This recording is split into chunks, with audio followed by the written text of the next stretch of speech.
Good evening, everyone. Welcome to SOAS, if you're not from SOAS. I'm Laura Hammond. I'm Deputy Vice Chancellor for Research and Knowledge Exchange, and I'm really delighted to be hosting this evening, not least because all three of my academic degrees are in anthropology, so I'm really delighted to be celebrating the work of these two amazing members of the Department of Anthropology and Sociology. The way we're going to run the evening is I'll first introduce our first testimonial giver, and who will then introduce Marloes, and then second, and then we'll hear from Jieyu. And each address will take about 25 minutes. I'm given 2 extra minutes to one of our testimonial givers. And then please do join us afterwards for a reception, which is going to be in the cloisters this evening, because apparently there are so many of you that we need to go next door to have more space to discuss. This is a really great opportunity as well to recognize the fantastic work of the Anthropology Department and Anthropology and Sociology Department here at SOAS. As many of you will know, the department ranked second in the country for its last REF rankings in 2021, and since then has just gone on to more and greater achievements with the foundation of the master's degree in anthropology and mental health and the Center for Anthropology and Mental Health Research, as well as really important work in migration and food studies and a whole host of other areas as well. So this is as much as we're here to support our 2 colleagues as well as to celebrate the work of the department. So let me first just introduce our first testimonial speaker, who is Professor Peter Jieyu. I hope I said that correctly. I've practiced a few times. Peter is a Dutch anthropologist, Africanist, and emeritus professor of anthropology at the University of Amsterdam. He studied at the Free University of Amsterdam, obtaining his MA in history, an MA in anthropology, and a PhD in anthropology.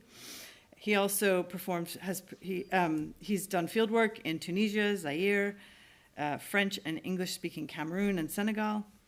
And he was a lecturer and senior lecturer first at the Free University of Amsterdam, and then went on to a professorship in non-Western history at Erasmus University in Rotterdam, before finally going to Leiden University, where he was working as a professor of anthropology and sociology of sub-Saharan Africa until 2002.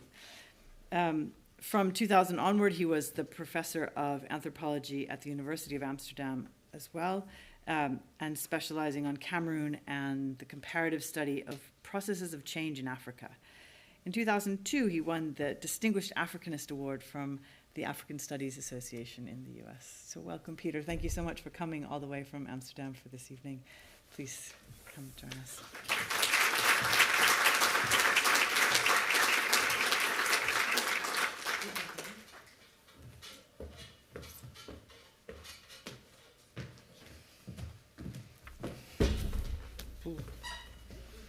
Okay.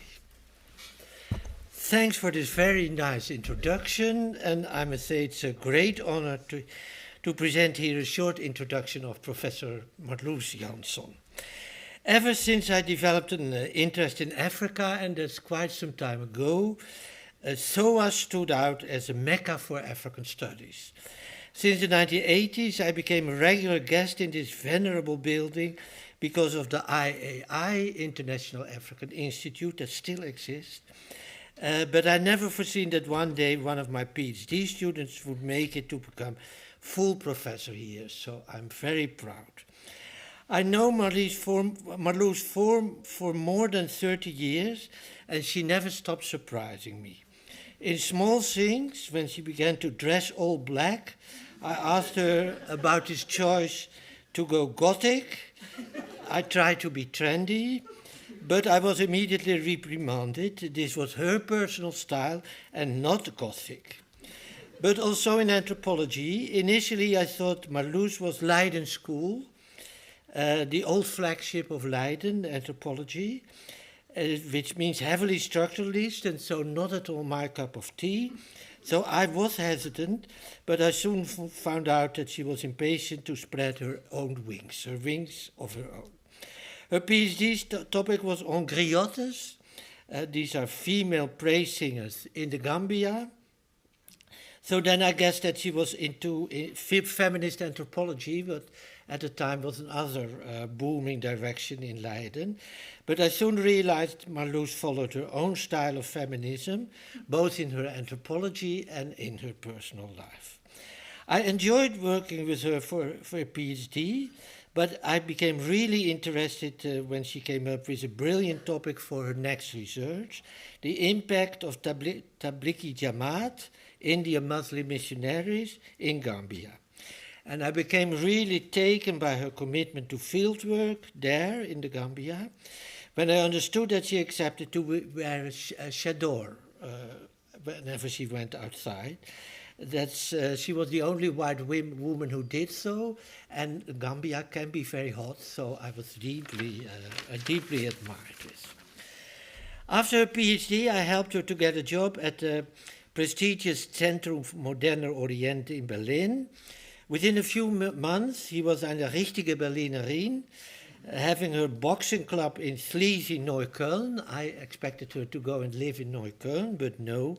Again, a surprise, she chose to live in bourgeois Schöneberg in a very nice apartment. Visiting her in Berlin was great fun. She took me to this Turkish gay belly dancing club in Kreuzberg.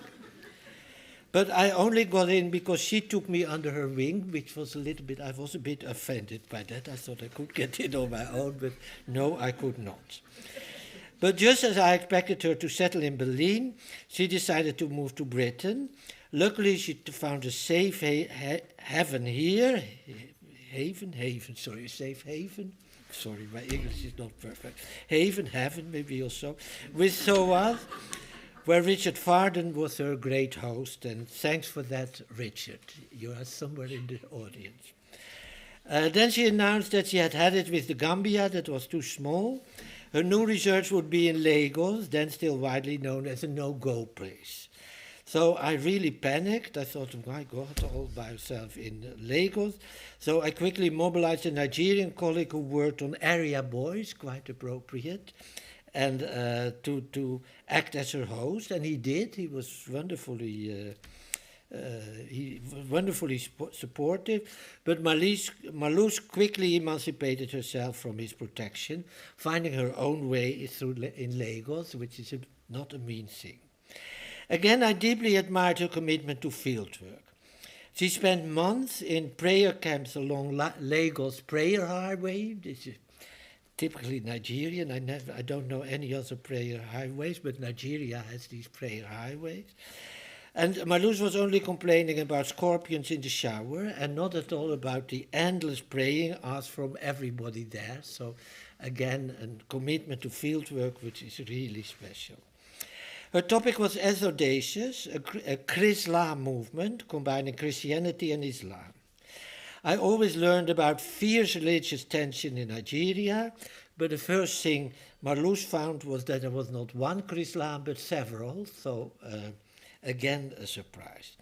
The book she wrote about it has the telling title Crossing Boundaries, and that could very well be the motto for her own life.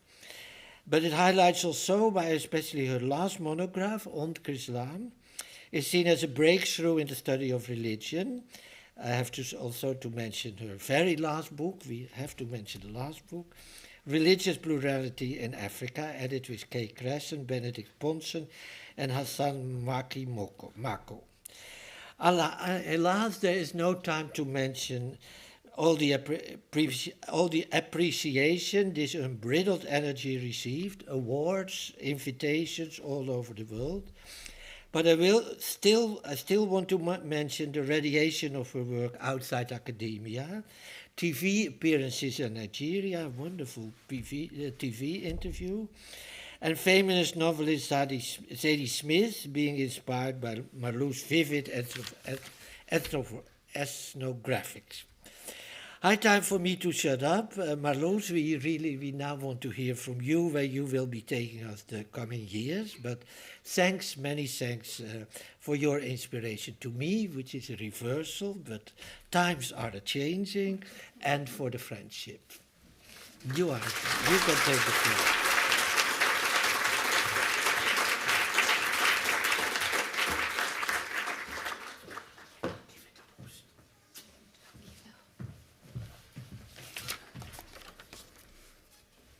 thank you for being here to celebrate what to me is not only the highlight of my academic life, but also my personal life.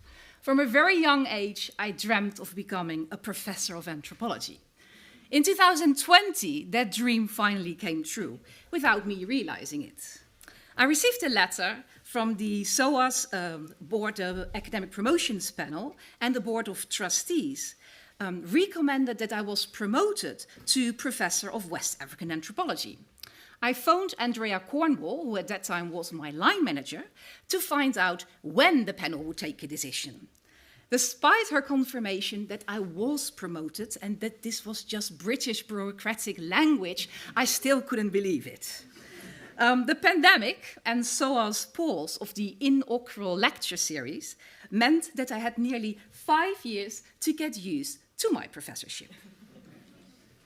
Many thanks to the events team. I practiced this beforehand, yes.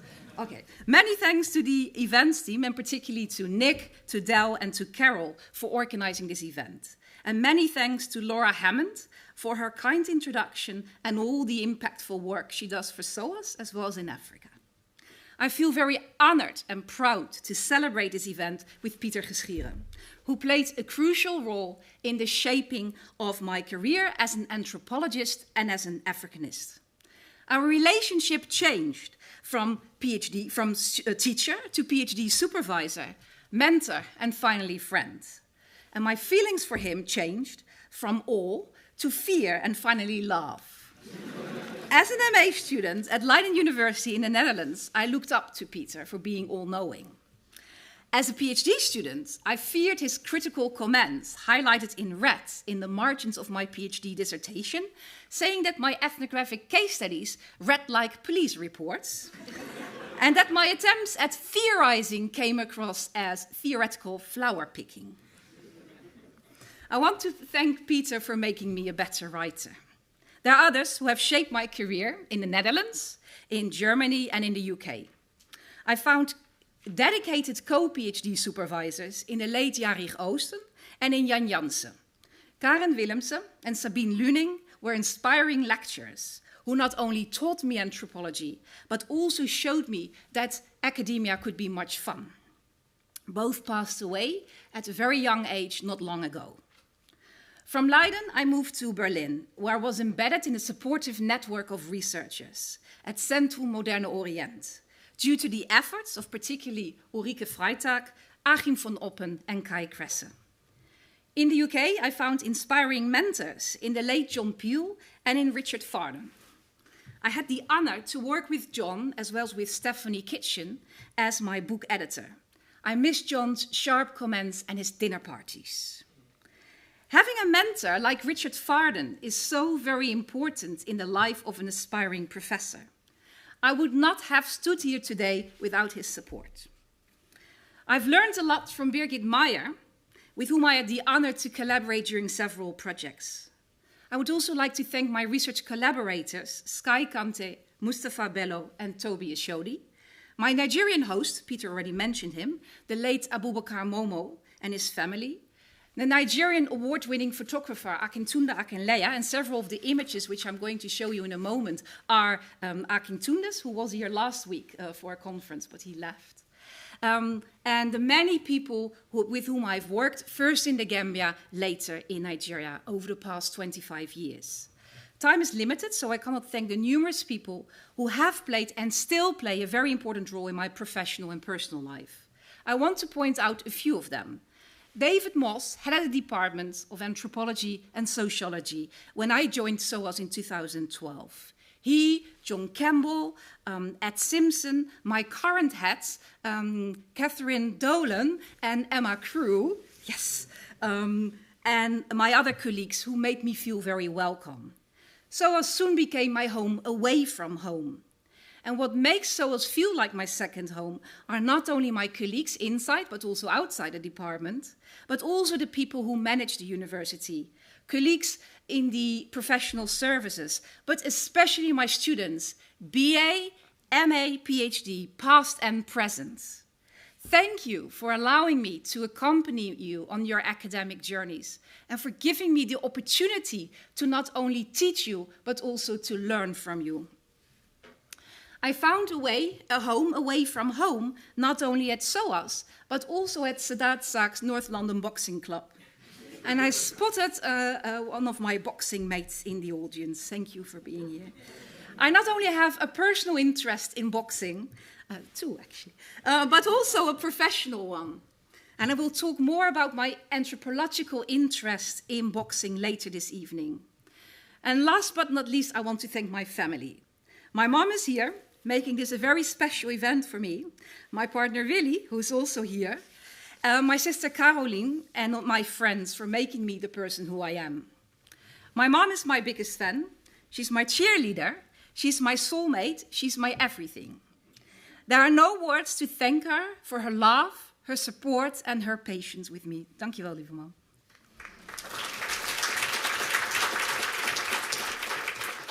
Sadly, my father passed away when I was writing my PhD dissertation. And the picture taken on the day of my graduation ceremony, here in the middle of my wall of fame, shows how proud he was of me. He has accompanied me in spirit all those years.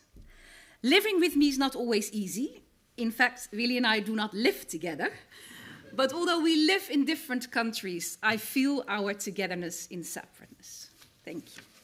Okay, let me now move on to the formal part of tonight's event. And I've entitled my lecture, Rewriting Africa's Narrative. But it's a far too ambitious title for a 20-minute presentation summarizing my past, my present, and my future research at lightning speed. So bear with me. Thinking about the continent of Africa is, according to the Senegalese philosopher and economist Felwine Sarr, an arduous task, enshrouded in a fog of treacherous cliches, stereotypes, and pseudo-certitudes. According to recent research conducted by advocacy organizations Africa No Filter and Africa Practice, stereotypical images in the global media cost Africa up to £3.2 billion annually in inflated interest payments on loans. Their 2024 report argues that media portrayals focus disproportionately on conflict, on corruption, on poverty, on disease and poor leadership, thereby widening disparities between perceived and actual risks of investing in Africa and creating a monolithic view of the continent. These portrayals are derived from colonial vocabulary and habits of thought that continue to influence how the Western world thinks about Africa and that reify images of the continent as the West's exotic other. While not closing my eyes to the challenges that many African countries are facing, the financial but also psychological costs of persistent biases about Africa show that there is an urgent need for a more balanced narrative. In my research on the Gambia and Nigeria, I have tried to provide a more nuanced picture through recording ethnographic case studies of how people in the region cope with the contingencies of everyday living.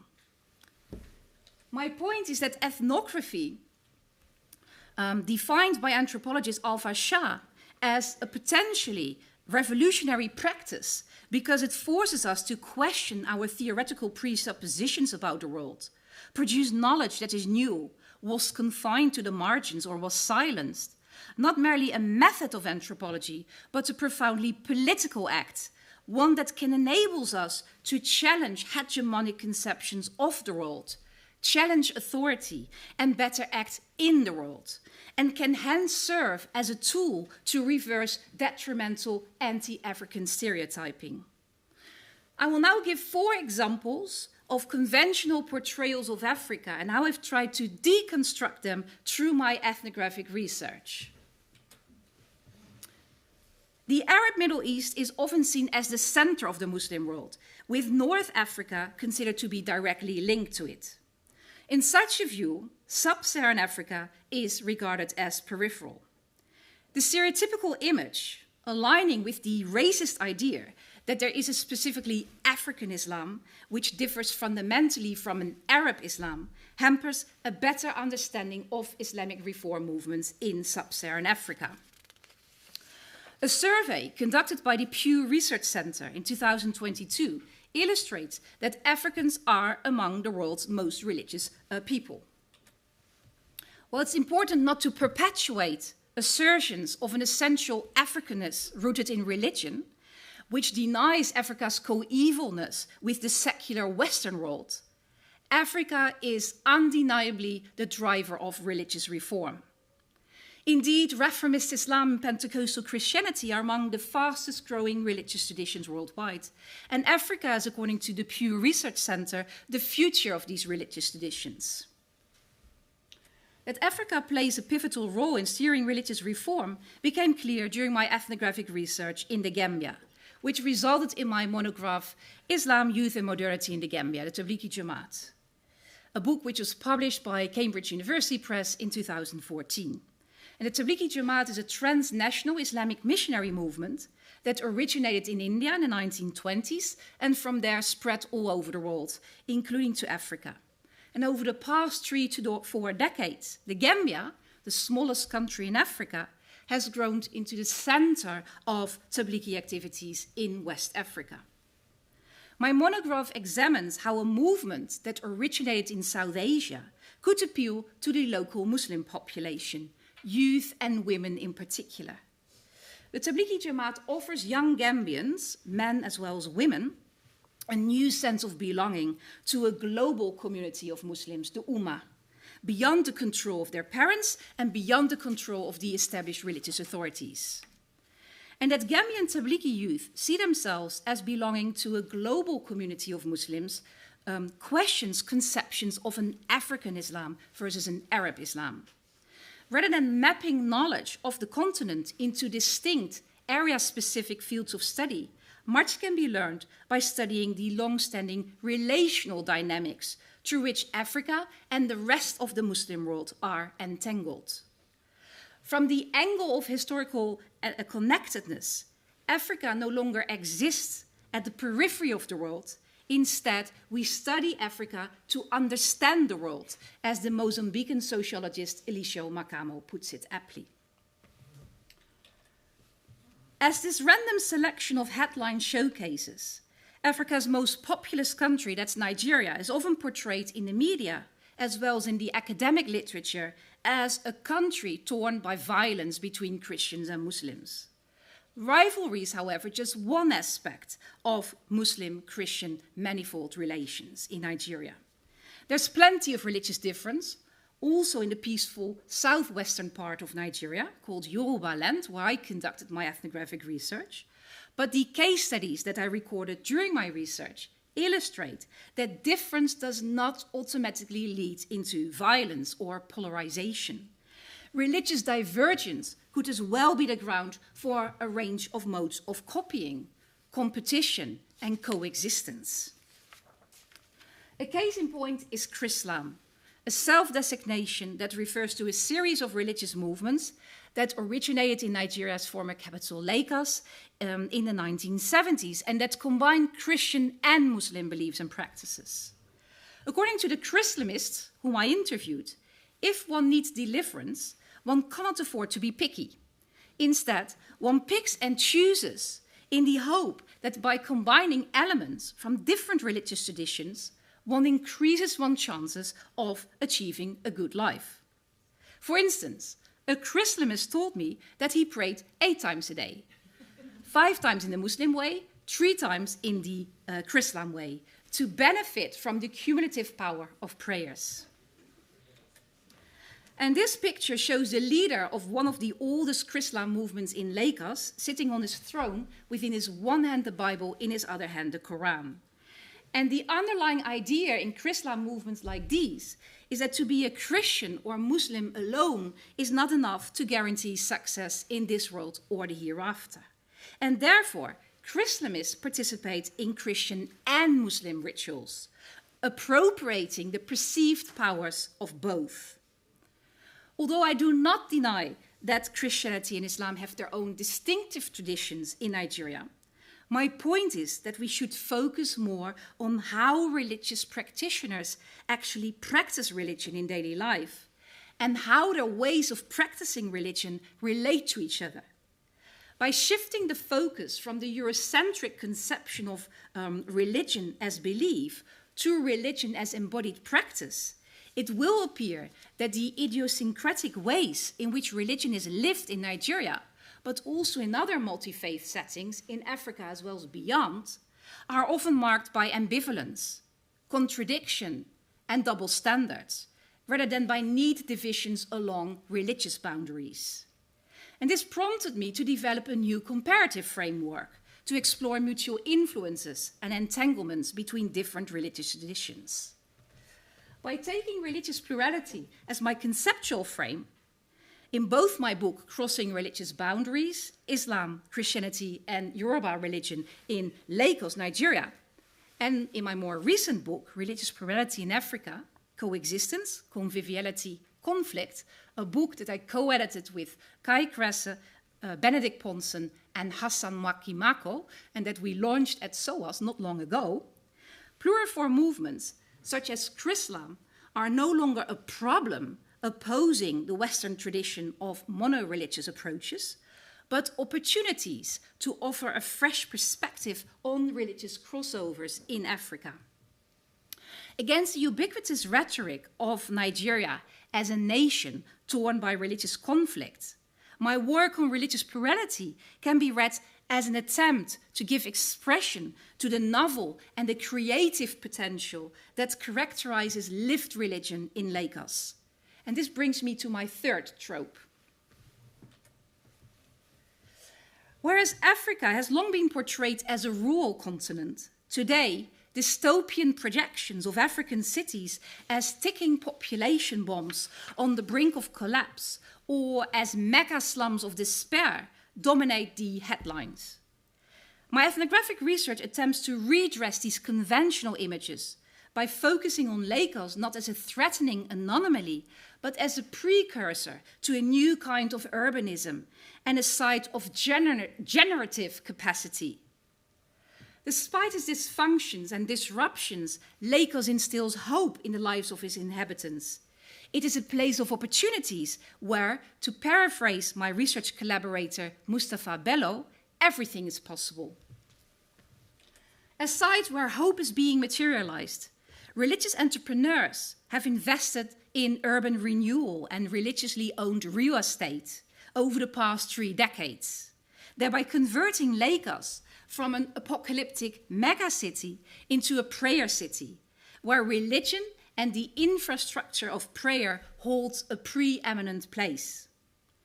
In an effort to rehabilitate Lagos, religious leaders built prayer camps, spectacular sites where hundreds of thousands of worshippers flock to attend prayer services that have cropped up along the Lagos-Ibadan Expressway since the 1980s. Together with the Nigerian award-winning photographer Akintunda Akinleya, I hit the road to investigate how the Lagos-Ibadan Expressway, which connects Nigeria's first and third largest cities, has given rise to new forms of religiosity and how these have inscribed themselves in urban space. My collaboration with Akintunda resulted in a touring photo exhibition, The Spiritual Highway, which opened at the SOAS Gallery and from there traveled to other places. The photographs visualized how Lagos generated novel forms of religion and how these have transformed the cityscape. Our exhibition showcases how I have employed creative methodologies in my research. Another example is my collaboration with novelist Zadie Smith, who used my monograph Islam, Youth and Modernity in the Gambia to provide the cultural underpinning of her novel Swing Time, which is partly situated in the Gambia. And this resulted in my nomination in the UK University Creative Sparks campaign. Creating synergies between scholarship and creative industry, something that Jieyu Liu, who will deliver her inaugural lecture in a moment, has also done in her work, is in my opinion part of a decolonizing research approach, which engages with diverse voices and diversifies the media used to disseminate research among wider audiences than just academics. Together with my SOAS colleague, Sanjay Srivastava, as well as Filippo Osella and Martin Fuchs, I conducted further ethnographic research on religious infrastructure last year, focusing on 4 cities in Africa and Asia, where some of the world's largest urban conglomerations are situated. We explored how religious organizations are involved in urban restructuring plans by investing in worship centers, heritage and pilgrimage sites, educational institutions, hospitals, apartment buildings, and other infrastructural projects that express new kinds of urban religiosity. These projects, we suggest, supplement and sometimes also replace those of the state and redress the one-dimensional generalization of the underdeveloped and deficient city in the global south. And this brings me to my last trope. Having presented my past and my current ethnographic research in a nutshell, let me now briefly outline my future research plans and how they aim to dismantle cliches about Africa. Together with a team of fashion studies scholars and artists based at the University of the Arts London and Académie des Beaux-Arts in Kinshasa, we're in the process of applying for funding to conduct ethnographic research on LASAP, acronym for the Society of Ambience Makers and Elegant People. Originating in 1970s Congo, spreading to Paris, to Brussels and London in the 1980s, 1990s, and gaining attention from international fashion producers in the 2000s, LASAP has developed into a public catwalk where sapeurs, dandies, and sapeuses, dandisettes, fashion themselves through the appropriation of expensive European designer clothes. Not only will our proposed project deepen multidisciplinary explorations of LASAP as an urban subculture, a fashion phenomenon, and a performance practice, it will also reveal Africa's artistic vitality by redressing unilineal ideas of the continent as tradition-bound and the Democratic Republic of the Congo, the DRC, as war-torn. By employing LASAP as lens, our research aims to reconceptualize Africa as an agent of change and the DRC as more than a hotbed of civil war and ethnic conflict, but also a site of cultural production. I began my lecture by describing Africa as the most religious continent. In addition, Africa is popularly known as the sporting continent since the 1965 African Games, making it a unique setting to investigate the interplay between sport and religion, which is the focus of my ERC advanced grant proposal. While sport and religion have been studied mostly separately, as practices they have distinct similarities. Both are embodied and both use rituals and evoke emotions to induce high levels of group identity and cohesiveness. Hence, it makes sense to study them in tandem, especially in Africa, where churches and mosques organize spiritual clinics to help athletes succeed in their careers and recover from injuries, and where many national teams have budgetary allocations for religious specialists to spiritually empower athletes. If the grant is awarded, and please keep your fingers crossed, we still have to wait a couple of more months to hear the outcome, I will spend the coming years conducting ethnographic research with a multidisciplinary team of researchers, African researchers, on how 4 professional sports appropriate elements from Islam, Christianity, and African religious traditions in 4 countries: boxing, that's the boxing interest, in Nigeria, soccer in South Africa, long-distance running in Kenya, and karate in Egypt. While Africa in crisis and religious war remain the most prominent storylines, the sport-religion interplay redresses these one-sided images by foregrounding Africa's pivotal role on the global sports field and in determining the future of religion. To conclude, While religion, fashion and sport may at first sight seem unrelated, they serve as important means of creating meaning, purpose and identity for many Africans. Religion permeates all aspects of African society, including sport. Lassape illustrates the transformative power of dress for self-fashioning in post-colonial Africa. The practices of religion, fashion and sport provide a window into how Africans, and particularly youth, deal with the challenges of everyday urban living. While not smoothing over the detrimental effects of tensions, conflict, my research topics demonstrate that a narrow focus on Africa in crisis pathologizes a vast and diverse continent. Challenging anti-African stereotyping with accounts of Africa as driver of religious reform and cultural transformation, and African excellence in sport will reposition Africa from the periphery to the center of the globe. Anthropology is not going to make the world a better place, but its toolkit, ethnography, enables us to rethink the world from the vantage point of Africa and to rewrite biased accounts with positive narratives of the continent as a hub for adaptation, transformation, and innovation. Thank you very much.